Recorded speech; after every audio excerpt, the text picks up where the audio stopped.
In this video, let's take a look at using the TK Infinity Mask panel to make some adjustments with luminosity masks. I'm going to start with something very simple and just create a Lights 1 mask. So if I was using the V4 panel, I would just click this Lights 1 to create that Lights 1 selection.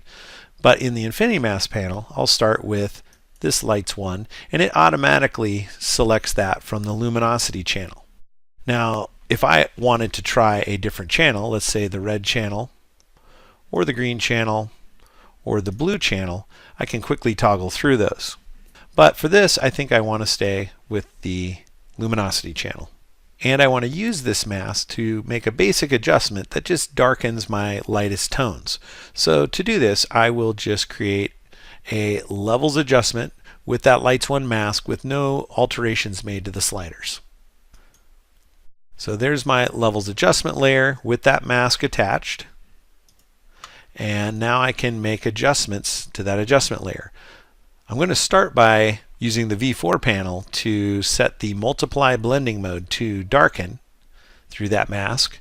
And then I can further adjust with the levels sliders to bring in the tones in the sky there. So that's a pretty typical Lights 1 mask darkening adjustment made with a levels adjustment layer. Next, I'm going to make a midtone adjustment to bring back some contrast in the midtones that was lost. I'm going to use the pick button to go into the image and pick a tone, maybe somewhere here in the mountains or the grass or maybe the midtones of the water. In fact, let's try the midtones of the water here. And we see those are actually towards the darker end. But that's okay. I'll click OK, and that gives me a tonal range of 63. And I can see, yeah, that looks pretty good because I want to increase the contrast in the mountain and the grass, and I want to leave the trees, which are already dark, and the sky out of it. And in fact, I may want to go to an even darker tone. So I'm going to bring this down slightly and let that update and see how that looks. So somewhere in there is the tonal range I'm going for. Actually, maybe closer that way. But I may also want to now narrow the range of how far those tones are reaching. I really want to focus them, like I said, on the grass and on the mountain. So maybe slightly less there. And keep bringing that range down. And then for focus, I may want to try a little more focus or maybe a little less focus just to see what looks good. I think we'll go with that. And the strength, I'm going to leave it where it is.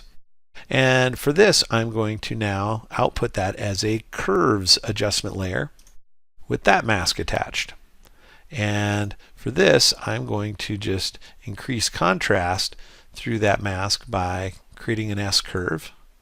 And that is going to, bring up that contrast in the mountains and the water and the foreground grass and rocks, but it's not affecting my sky, and it's having very little effect on the trees and darker rocks, which already had plenty of contrast. So I think that looks pretty good.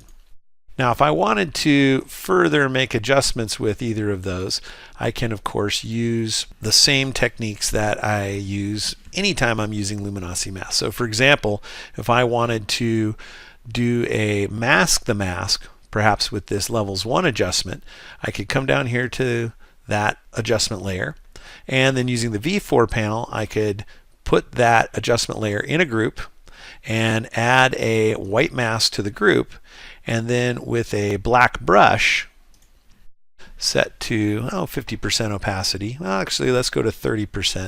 If I wanted to paint out some of that adjustment by masking the mask and keeping the contrast a little bit better back in the distance, I could do that same thing. So that's the masking the mask technique that I show in a few of my different videos. We'll go back up to that top layer, and the final thing I want to do now is bring in the tones or darken the tones in the sky even more. So I'm going to again start with a luminosity channel.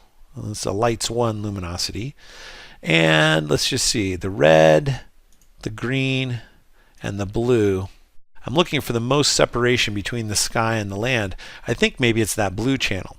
So with that, I can now start working with, see, I don't want to bring my tone down because I want the brightest tonal values to be the tones that are selected, but I can bring the range down and try to get it so that it is mostly just that sky that's being selected. And in fact, I'm going to cancel this because I've darkened that sky with my other adjustments, and I think I could get better separation if I was working on a mask that didn't include those darkening adjustments. So I'm going to cancel. I'm going to just turn off these two adjustments so we go back to how the image started. And now let's try that again. So I knew that was the blue luminosity channel. And now when I bring my range down, yeah, there we go. Now I'm getting better separation between the land and the sky. And I may want to increase the focus a little bit. Actually, I want to keep a little bit of that water in there too. So maybe that looks good. The cool thing I can do now, and I think this is really awesome, is that I can actually come in with the paintbrush set to black. I'm going to bring the opacity up to 100%, and I'm going to set the blending mode of the paintbrush to overlay, like I've shown in lots of my other videos. And now I'm going to use that to just come in and paint along this edge here, because I don't want any of that snow to be affected by this next adjustment I'm going to do, which is going to be to darken. And I don't want to darken that snow at all. I just want to darken the sky, and a little bit of that water could be darkened. That would be fine. And I also want to make sure that my sky can be darkened everywhere. So I'm going to go to a white brush, and then I can use that to make sure that this adjustment is going to go everywhere in the sky. Okay, so now that I've made those adjustments both by working the sliders and then by painting right on that mask, now when I output it, that's the mask that's going to be output, that customized mask. So now I can say, let's just make this a levels adjustment layer with that mask attached, and there it is.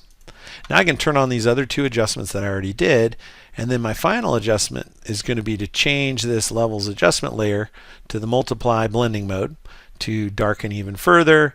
And if I felt like I needed to really dial in the tones in that sky, I can, somewhere in there, and there we go.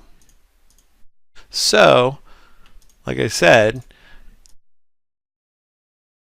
those are all very familiar luminosity mask type adjustments that we're making, but instead of using the pre-made masks that the V4 panel can make, which is great to use in a lot of cases, the new Infinity Mask panel now allows us to make really customized masks and quickly apply them to those adjustments. So start practicing, and I hope you will be able to use it in your image workflow.